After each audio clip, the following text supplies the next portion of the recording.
naglatag siya ng karagdagang ebidensya, lalo siyang nadiin kasi na-discover namin na nagsisinungaling na naman siya.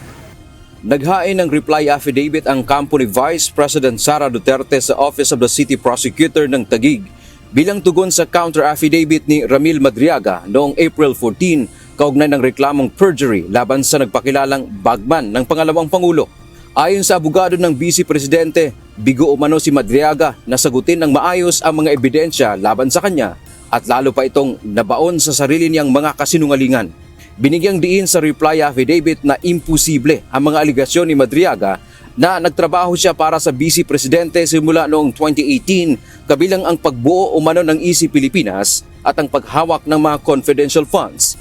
Sa mahigit 300 pahinang complaint affidavit ni Vice President Sara, mayroong 7 testigo at sapat na mga dokumento na nagpapatunay na hindi kailanman naging empleyado ng gobyerno o ng Office of the Vice President si Madriaga.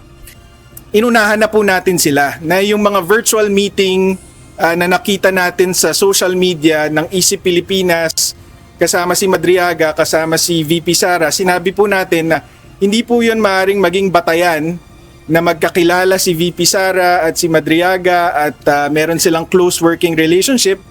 Isa sa mga pinabulaanan ng kampo ni VP Sara ay ang ipinagmamalaking ebidensya ni Madriaga na isang larawan mula sa isang virtual meeting kasama ang Vice Presidente at ilang kilalang personalidad. So yan po, sabi niya, kung totoong hindi tayo close, kung totoong hindi ako malapit sa inyo, bakit kasama ako dito sa isang political meeting kasama ng mga ni VP Sara, ni Senator Jinggoy at saka ni Attorney Harry Roque? Yun ang sabi niya sa counter affidavit. Paliwanag ni Attorney Panelo, ang naturang Zoom meeting noong January 12, 2022 ay isang malaking pagtitipon ng parallel groups na dinaluhan ng halos 100 individual at hindi ito patunay na may malapit silang ugnayan. Ang malas niya, nahanap po namin yung virtual meeting na yon at ito po yun. Dito po galing yan. Virtual meeting po yan ng isa pang parallel group, yung sama-sama. At naimbitahan lang po ng parallel group yung ibang parallel groups katulad ng EC Pilipinas, kaya po naka-attend si Ramil Madriaga. Bukod dito, inilanta din ng kampo ng Vice Presidente ang isang text message ni Madriaga kung saan sinabi nitong magsisilbi siyang state witness laban kay VP Sara upang makalabas siya ng kulungan. Nakatakda ang susunod na pagdinig sa May 18 kung saan bibigyan ng pagkakataon si Madriaga na maghain ng kanyang rejoinder affidavit bago maglabas ng resolusyon ang piskalya. Samantala, kumpiyansa naman ang kampo ng asawa ng Vice Presidente na uusad ang reklamong isinampa ni Attorney Mans Carpio laban sa Bangko Sentral ng Pilipinas o BSP Governor, Anti-Money Laundering Council o AMLAC, Executive Director at 4 na miyembro ng House Committee on Justice na sina Representatives Jerbil Luistro, Chel Jokno, Percy Sendanya at Laila de Lima.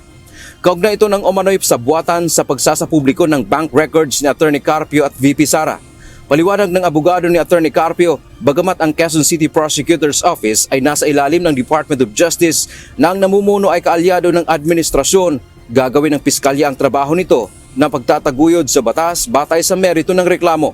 Kasi may right to privacy din po ng individuals eh. Kasi if we follow that logic na right to accountability of public officers is absolute, kahit sino lang pwede nila pasabina, kahit hindi asawa ng VP.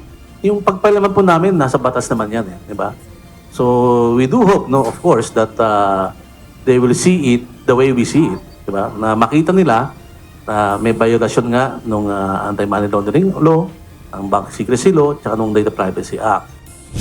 Direkta na ring itinanggi ni Attorney Mans Carpio ang aligasyon na mayroon umano silang mahigit 6 na bilyong piso sa bangko. Tinawag din ng kampo ni Carpio na fake o marites ang nasabing issue. Pinating sinasabi na may 6 billion eh. So yun po yung sinasabi niya. Wala siyang 6 billion. Sabi nga niya, it's fake and a lie. Marites nga, sabi nga. Dante Amento, UNTV, News and Rescue. Diyos ang aming sandigan, serbisyo publiko ang aming pinahahalagahan.